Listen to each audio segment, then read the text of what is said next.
वह समीकरण जिसका घात 2 हो उसे द्विघात समीकरण कहते हैं। जैसे कोई भी x² 7x + 10, यहाँ पर घात सबसे मैक्सिमम घात कितना है 2 है, तो ये समीकरण कौन सा होगा द्विघात समीकरण।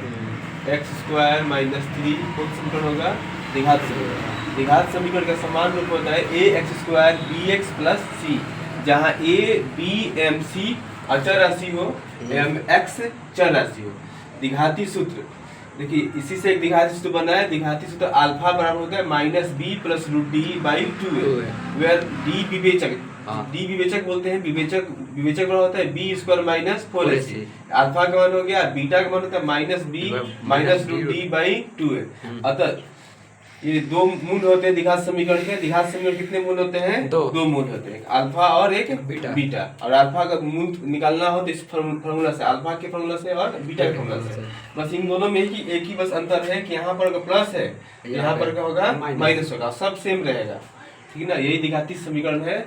आप इससे कोई भी समीकरण को हल ज्ञात कर सकते हैं। जैसे कि आपके पास x² 7x + 10 है, अब इसका मूल निकालना हो, इस क्वेश्चन का अगर मूल निकालना हो तो मूल निकालने के लिए आप यहाँ देखेंगे इसका समान रूप क्या होता है ax² + bx + c होता है। तो एक जगह आप देखेंगे, एक की जगह कुछ नहीं तो क्या पर यहाँ पर एक तो छिपा रहता है। a का वैल्यू कितना हो गया 1 है, और b का वैल्यू कितना है 7, और c का वैल्यू कितना होगा 10, c का वैल्यू कितना होगा 10। तो आप यहाँ से विवेचक निकाल सकते हैं। विवेचक का फॉर्मूला क्या होता है b² - 4ac। तो b का स्क्वायर कितना होगा b 7 है, 7² - 4 × 1 × 10, 7 का स्क्वायर 49, और इसमें 4 में 10 से गुना करेंगे तो कितना 40, 49 में 40 कितना आएगा 9। तो आप यहाँ से अल्फा का मान इसलिए निकाल सकते हैं, अल्फा बराबर होता है -b प्लस √d/2 है।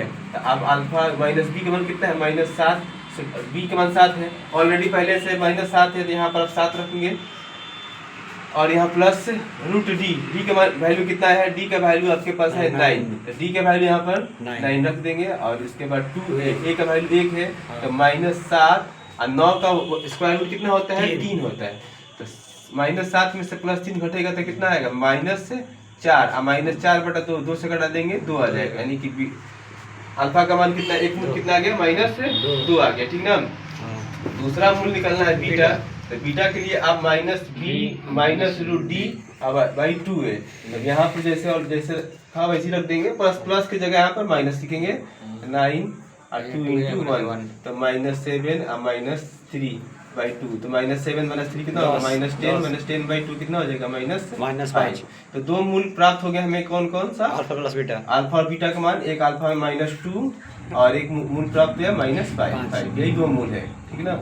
इस तरह से आप विवेचक निकालने के बाद द्विघाती सूत्र का प्रयोग करेंगे, उसके बाद आप मूल को प्राप्त कर लेंगे, ठीक ना।